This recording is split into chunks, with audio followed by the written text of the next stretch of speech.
sur Marvelous. Hey, là, on ne parle que de Marvel Champion. Et vous avez cliqué sur cette vignette, vous savez de quoi on va parler.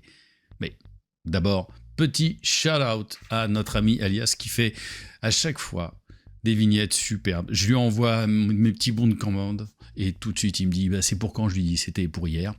Et il est capable de me faire à chaque fois des vignettes extrêmement créatives avec beaucoup de réactivité. Voilà, c'est ça Alias. Créativité, réactivité. Merci à toi, cher camarade, de faire partie de cette merveilleuse communauté. Et puis vous savez, il bosse aussi beaucoup sur les fan-made. Alors pas sur les mécaniques, mais il travaille énormément sur les visuels avec Merlin et d'autres. Donc c'est voilà, c'est un atout extrêmement important, Alias, et je te remercie encore d'être avec nous. Et puis, tant que j'y suis, avant de commencer cette vidéo, mon ami Merlin, voilà, vous voyez en principe ça apparaître voilà, maintenant, m'a envoyé une vidéo de ce camarade qui s'appelle Ricky Marou, qui a fait une vidéo un peu shout-out. Alors, il fait pas mal de choses, hein, ce monsieur. Alors, il y a un petit accent de cousin. De l'autre côté de l'Atlantique, il fait quand même beaucoup de vidéos sur le rangement ultime, etc. Et ces vidéos sont vraiment très sympas. Il fait vraiment des vidéos, avec sa caméra dessus, voilà. Lui, il fait pas comme moi sur OCTG. Enfin, moi, je fais pas trop OCTGN, je fais Tabletop Simulator, mais voilà, j'ai regardé un petit peu. Il fait des challenges comme ça, donc il y a quand même du matos à voir. Et c'est...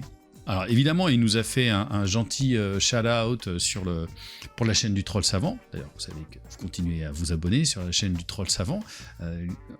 Pour l'instant, il n'y a vraiment que 2 émissions sur la chaîne en ce moment. Sur la chaîne du Troll Savant, il y a toujours nous et évidemment le Kickstarter, le Kick Parade. Pour tous ceux et toutes celles qui sont intéressés par ce qui est le Kickstarter.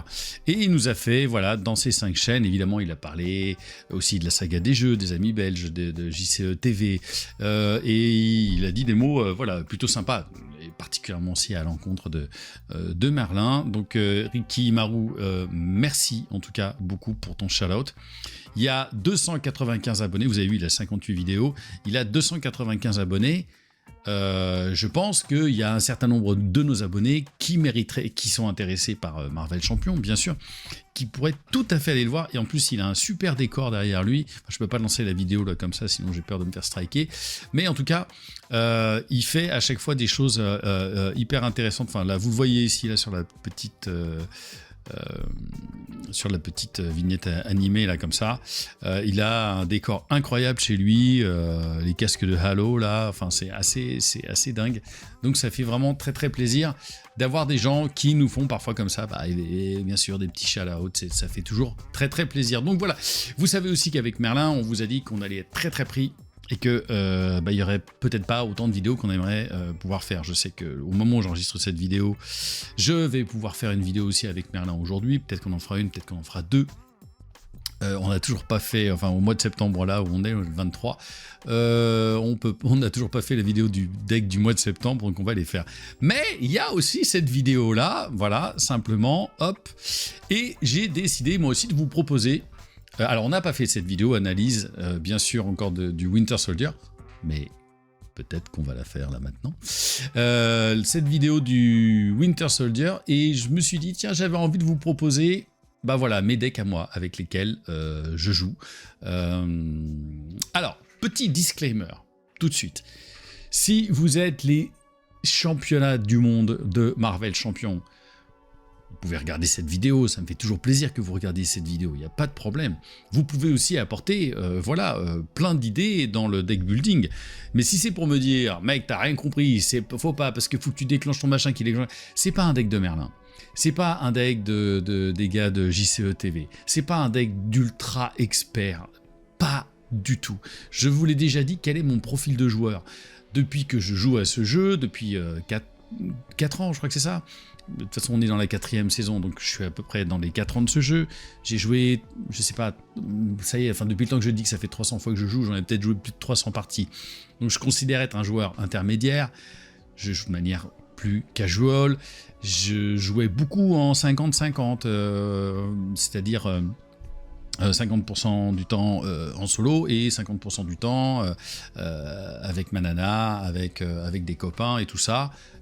Et ça s'est transformé, très honnêtement, ces derniers temps, en 90-10, quoi. Donc, 90% du temps, je joue en solo. Vous le savez, je n'ai pas acheté tous les derniers packs, puisque je les ai essayés, les trucs qui ne m'intéressent pas, ça ne m'intéresse pas. Donc j'ai décidé de plutôt acheter les choses qui m'intéressent, les héros à travers lesquels j'ai envie de m'identifier, où il y a une mécanique qui m'a l'air très sympa. Donc je n'ai pas acheté Jubilé, ni Falcon, qui d'autre encore, Shuri Black Panther non plus. Voilà, donc je choisis moi effectivement, voilà le type de joueur que je suis, et je pense que une grande communauté, enfin la majorité de cette communauté qui suit quand même Marvel Champion, et qui nous suit aussi à l'intérieur de Marvelous, et à la fois intéressé par tout ce qui se passe avec nous tout particulièrement, je parle de notre chaîne, hein, je parle de notre émission. Quand je dis notre, je mets évidemment Merlin, Alias, Andal qui va sûrement participer, Fouane bien sûr, et Rodrigue, hein, avec qui on va refaire bien évidemment des vidéos, avec qui j'ai très très envie de refaire des vidéos. Mais notre communauté à nous est plutôt des joueurs... Enfin, moi je suis ce joueur que je vais dire casual, intermédiaire, qui connaît un certain nombre de mécaniques, qui connaît à peu près les cartes, mais qui ne se souvient pas du nom des cartes parce que je les apprends pas par cœur. Je ne suis pas Sneak It. Si c'est ça que vous venez chercher ici, vous ne l'aurez pas. Je suis un mec qui va kiffer, qui va s'amuser, qui va sûrement faire des trucs de l'or, qui va faire parfois des conneries, et tout ça. C'est pas grave. Je suis pas là pour jouer le meilleur deck du monde parce que ça ne m'intéresse pas de rouler sur tout le monde. Je suis là pour me challenger. C'est pour ça que j'aime des personnages comme Domino, que j'aime des personnages. Alors évidemment, la sorcière rouge, c'est un personnage fort, mais c'est pas le plus fort. Si j'avais vraiment envie de jouer à chaque fois des personnages ultra puissants, je serais sur le Strange, je serais sur Maria Hill, etc. Ce n'est pas du tout le cas, même si vous verrez dans la vidéo, quand j'ai moi envie de parler de ce Winter Soldier que vous voyez ici, j'aurai quand même un certain nombre de choses à dire sur la puissance de ce personnage. Simplement, je me suis dit j'allais vous faire de temps à autre des vidéos sur les decks que je joue. Voilà. Ce ne sont pas les meilleurs decks, jamais. Donc disclaimer, ce n'est pas le meilleur deck de Winter Soldier, jamais. Je vous dirai ça, je vous dis simplement, c'est le deck avec lequel je joue, avec lequel j'ai fait un petit compte, j'ai fait un 18-2. Donc c'est pas 18 défaites et 2 victoires, c'est quand même l'inverse.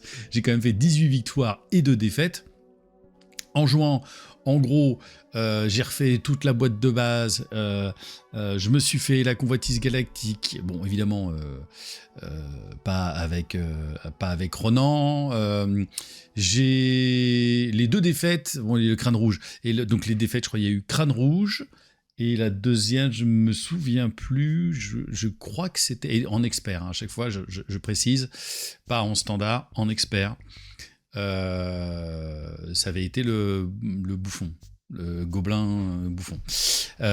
Donc voilà. Alors sur les 18 parties, il y en a forcément quelques-unes sur lesquelles j'ai chaté, d'autres sur lesquelles j'ai fait un misplay qui a été à mon avantage. Quand je me rends compte d'un misplay que j'ai fait plus tard, je me dis oh, généralement je me file une carte rencontre en essayant de rééquilibrer. Voilà comment je joue. Voilà le joueur que je suis. Et je ne vous dirai jamais que c'est le meilleur deck de l'histoire. L'idée, c'est que en parallèle, et en plus des decks que vous présente Merlin, qui là sont des decks de fous furieux et avec des, comme disait justement Ricky Maru, avec des mécaniques qu'on n'a vraiment pas l'habitude de voir, et c'est ça tout le génie de Merlin. Moi, je vais être dans un truc peut-être un tout petit peu plus logique, mais moi qui me fait kiffer, et je vous montre pourquoi, et je vous dis pourquoi j'aime tout simplement ce deck. Voilà, c'est sûrement un deck que vous pouvez retrouver. Alors j'essaierai d'inclure au montage le numéro de ce deck, et je vais vous dire pourquoi je joue, comment je le joue, tout simplement, en commençant maintenant. Vous voyez, il est plutôt assez équilibré, alors il est agressif. Voilà, moi je veux de l'agressivité, j'aime l'agressivité. Avant j'étais plutôt un joueur justice, après j'ai été, au début j'étais plutôt protection, après j'étais justice, et là maintenant je veux taper, j'ai envie de taper sévère, j'ai pas envie que mes parties elles durent 1000 ans. Je ne pense pas que les parties durent 1000 ans avec le Winter Soldier, c'est pour ça que je l'ai appelé Winter Marvelous Soldier. Voilà, quels sont... Alors vous allez dire, oh, 44 cartes. Bon, détendez-vous les puristes. Déjà, c'est un deck qui va plutôt meulé. Et d'une part, vous pouvez faire évidemment des adaptations. Je vais vous en parler, c'est pour ça que je mets 44 cartes, mais je fais un petit peu comme avec Star Wars Unlimited, il y a un side. Et dans ce side, là, il y a des cartes selon les méchants que je vais affronter, je vais bouger certaines cartes à l'intérieur. Alors, je vais essayer pas de faire une vidéo de 20 heures, ça fait déjà ça beaucoup trop longtemps que je parle en introduction. Vous avez déjà vu un petit peu près les cartes qu'il y a dedans. Rien de fancy. Qu'est-ce que j'aime déjà dans Winter Soldier? Je vous le dirai bien évidemment dans mon analyse. Je trouve puissant, logique, hyper bien foutu.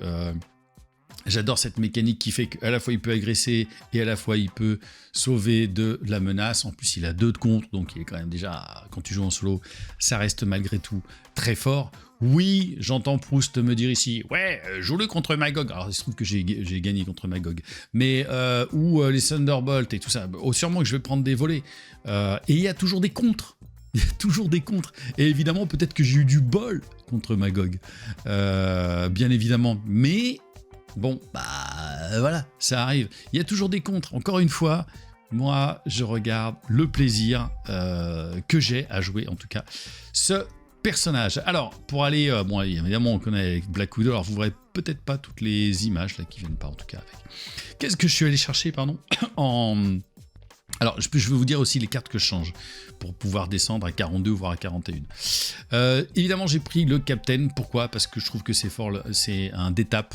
C'est à la fois le côté où il a son état tenace, 3 points de vie, il va attaquer à 2 3 fois ou contrer à 2 3 fois.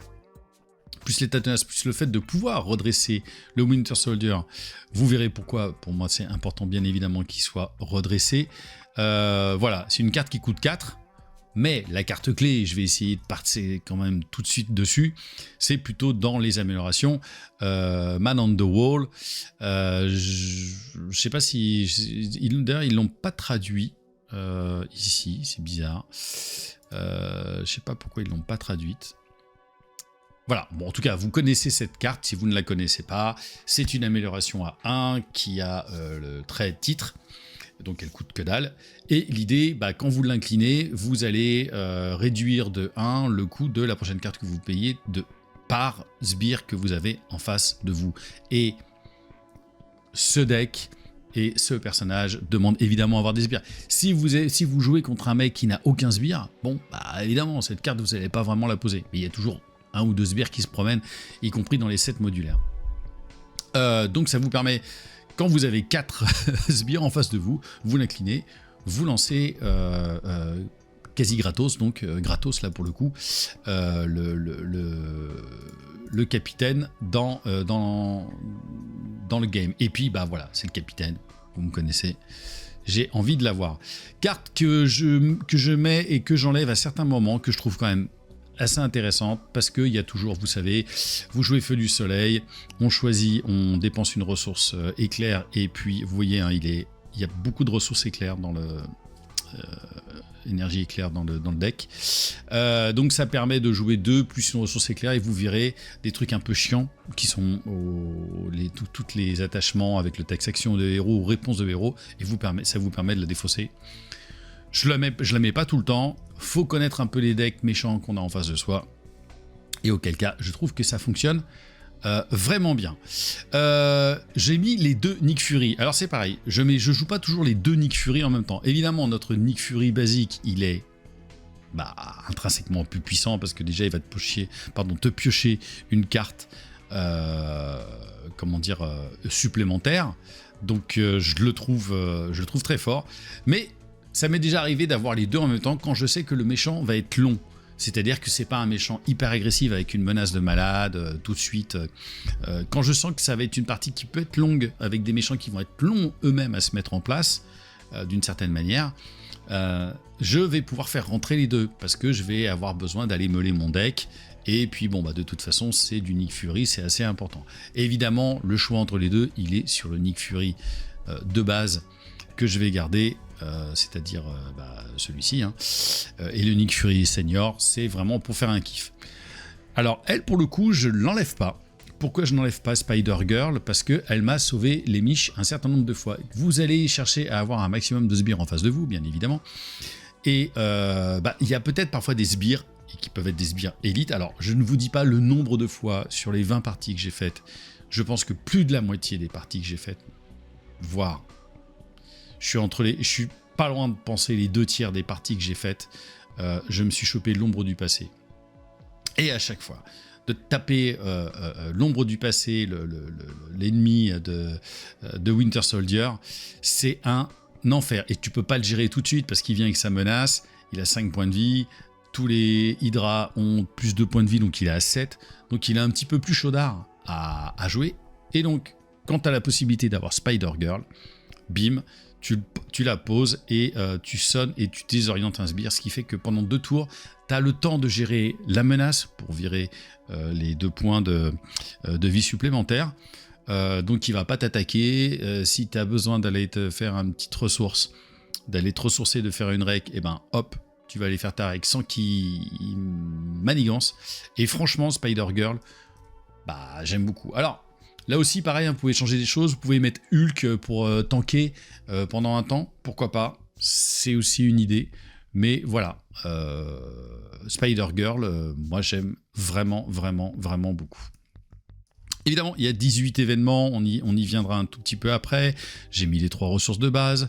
J'ai mis en manigance annexe, viser et tirer. Alors, évidemment, c'est hyper important parce que j'ai posé le Bambino et puis il y a la Winter Rifle, l'arme du soldat de l'hiver qui est hyper forte, qui permet de gagner 2 à son attaque et puis de gagner perçant et à distance.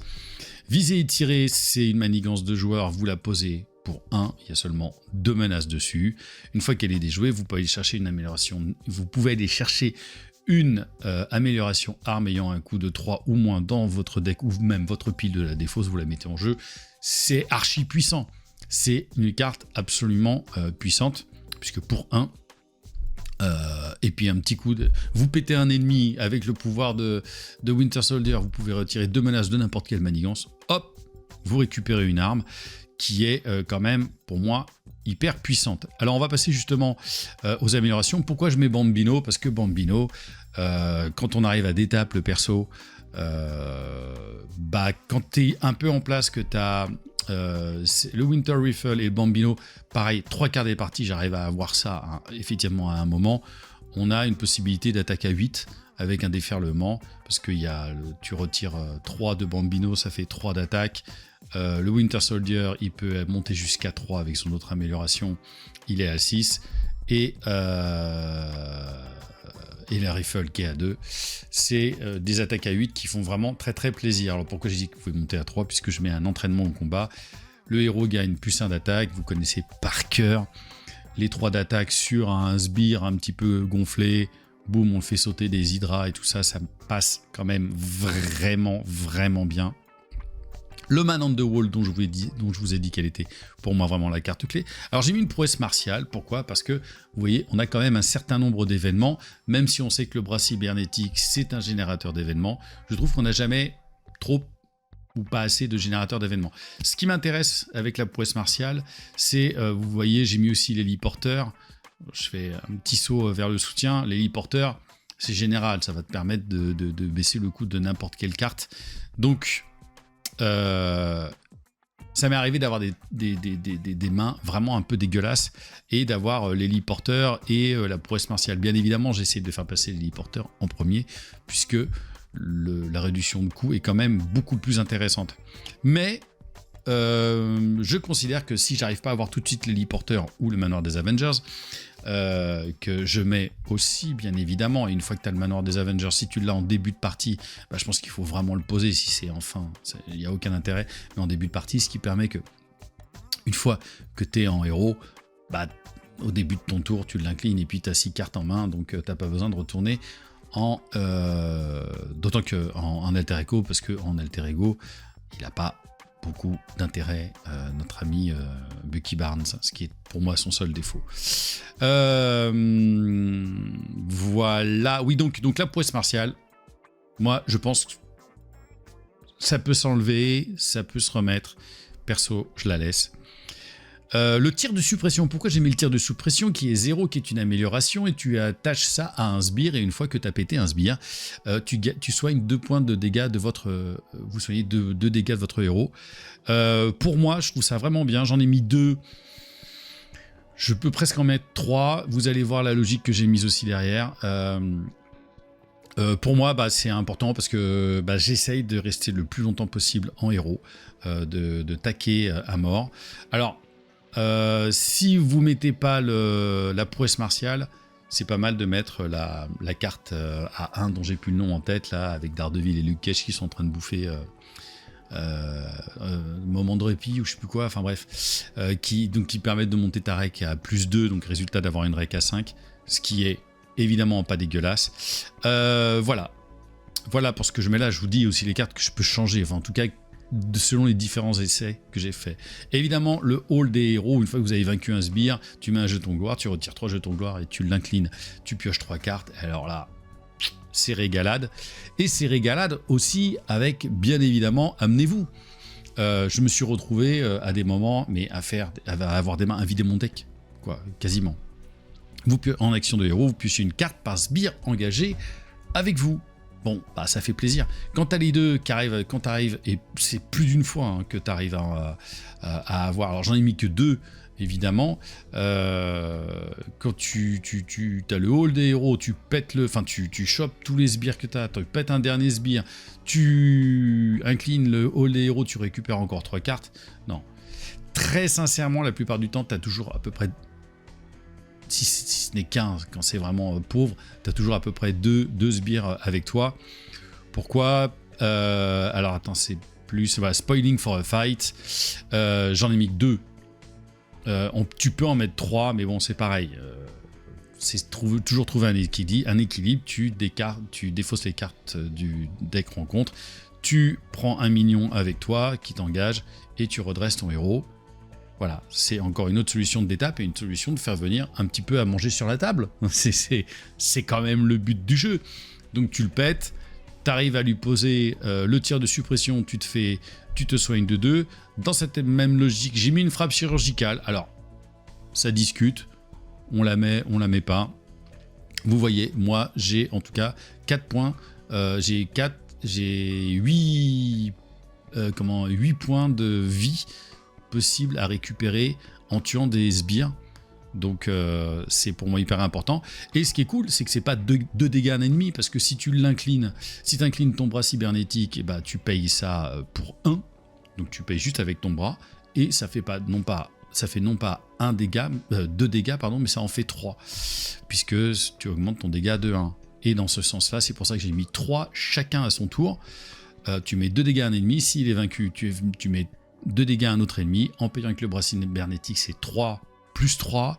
Franchement, les sbires, la plupart du temps, ça passe quand même assez crème, soyons clairs.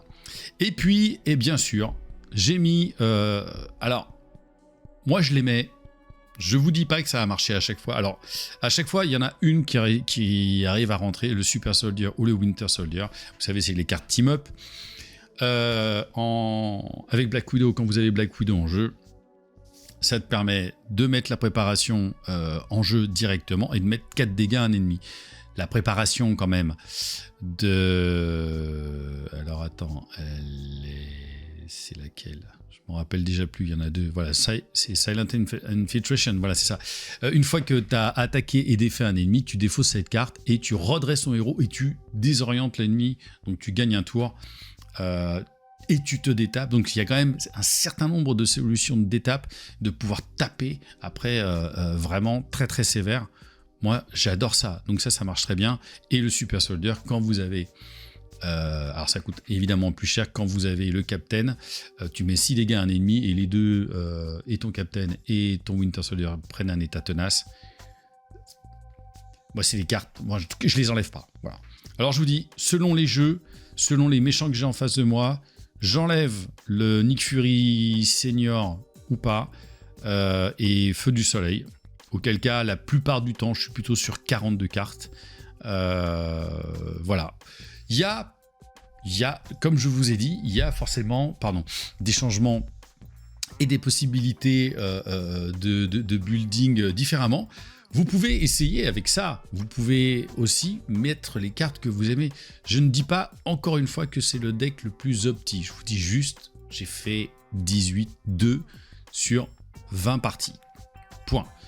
En jouant en expert, pas en jouant en standard. Pour le coup, parce que je me suis dit, tiens, justement, je vais challenger et je vais voir ce que ça va donner.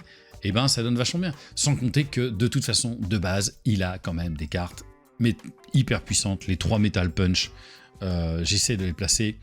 Et là, l'une des cartes clés absolues, c'est quand même l'arme bloc. Parce que si tu payes avec ton bras cybernétique, le mec il peut t'envoyer 300 dégâts, d'ailleurs c'est le bras gauche d'ailleurs, et tu prends aucun dégât et tu lui mets non pas 3 dégâts en retour, mais 4 dégâts. Enfin, tu mets d'abord 4 dégâts et après tu préviens tous les dommages. C'est hyper puissant. Bien sûr, le Winter Soldier est hyper puissant, je trouve. Il me plaît beaucoup. Ce deck fonctionne. En tout cas, pour moi, il fonctionne. Est-ce que c'est un deck solo? Est-ce que c'est un deck multi? C'est un deck solo, c'est sûr, puisque bah voilà, je suis solo, je le joue. Est-ce qu'il marcherait en multi? Bah, il n'y a pas de raison. Tu dis à tes potes, amène-moi les sbires, amène-moi les sbires. Voilà, il n'y a pas de problème. Si vous avez des idées, mettez-moi aussi en commentaire, me dire, ah bah tiens, c'est vachement bien, mais par exemple, je mettrais plutôt tel allié qui serait peut-être un petit peu plus récursif ou qui marcherait mieux. Et sûrement, voilà. Moi, au fur et à mesure, ce deck, je l'ai monté. Et il y avait des choses qui n'étaient pas là au début. J'avais aussi au début mis Léon Fritz et Jenna Simon, c'est ça, je crois, qui permettent, vous savez, en alter ego, il y en a un qui va chercher une arme tech et elle donne une ressource mentale pour pouvoir payer cette arme tech. Bon, c'était vachement intéressant. J'avais pris les 2 pistolets là, qui permettent de rajouter 2 d'attaque. Et donc il fallait aussi le truc qui permet d'enlever le restreint là, sur le ceinturon. Voilà, c'est ça, je crois que c'est le ceinturon qui te permet d'avoir un restreint supplémentaire. Bon, j'ai trouvé ça sympa, mais pas plus efficace, et je trouvais qu'en fait, la mise en place était plus longue, et je préférais, moi, avoir des événements, et pas trop... Enfin, il y a des améliorations, bien sûr, il y en a 12. Mais enfin, celles que j'ai rajoutées, il n'y en a pas 12. Mais je me disais, bon bah voilà, c'était plus intéressant dans cette version-là, je trouve, ou moi, je trouve que c'est un peu plus opti. Et il y a sûrement des moyens de l'optimiser. Pareil, dernier conseil, évidemment, si vous voulez jouer ce deck, eh ben, vous me le dites. Et puis vous me dites, vous venez sur le Discord, vous me dites, ah, j'ai essayé ton deck, Captain, là, ça bim, bim, bim, ça marche très bien. Ou alors je me suis fait rouler dessus, et voilà ma version. Il n'y a pas de problème, je l'essaierai. Et autrement, sur un mulligan, sûr et certain, je vais chercher moi le manoir des Avengers parce que ça reste une carte qui est clé, qui est hyper forte. Je vais chercher le Man on the Wall qui va être une carte hyper importante aussi dans cette configuration. Selon encore une fois le deck de méchants que vous avez en face de vous. Après, je trouve que selon les différents méchants que j'ai pu rencontrer, bah, il s'est adapté, il s'est vachement bien adapté. Parce que s'il n'y a pas beaucoup de sbires, juste, bah, tu as le temps de pouvoir gérer aussi de la menace. Tu vois, puisqu'il y a quand même 2 en contre, et puis bah, il va attaquer sévère. S'il n'y a pas de sbire, le Metal Punch, c'est 8 points dans ta tête, et lui, il peut attaquer aussi jusqu'à 8. Donc c'est un personnage que je trouve très adaptatif, et je lui vois pas beaucoup de défauts, et en tout cas avec ce deck agression, pour moi, il est vraiment au top. Je ne fais pas plus long, je m'arrête là. Dites-moi tout en commentaire. Si aussi ça vous intéresse, dites-moi en commentaire. Ouais, Capitaine, ça nous intéresse aussi de voir les autres decks des autres personnages que tu aimes. Montre-nous avec quoi tu joues et on te dira qui tu es. En tout cas, là, c'est de l'agression. Merci, j'espère que cette vidéo vous a plu. Vous n'oubliez pas le petit j'aime et le petit commentaire. Ah, on fait des jeux, mettez 10 commentaires et puis on continuera. On va faire des jeux comme ça maintenant. On se retrouve tout bientôt pour une autre vidéo. D'ici là, ciao Marvelous.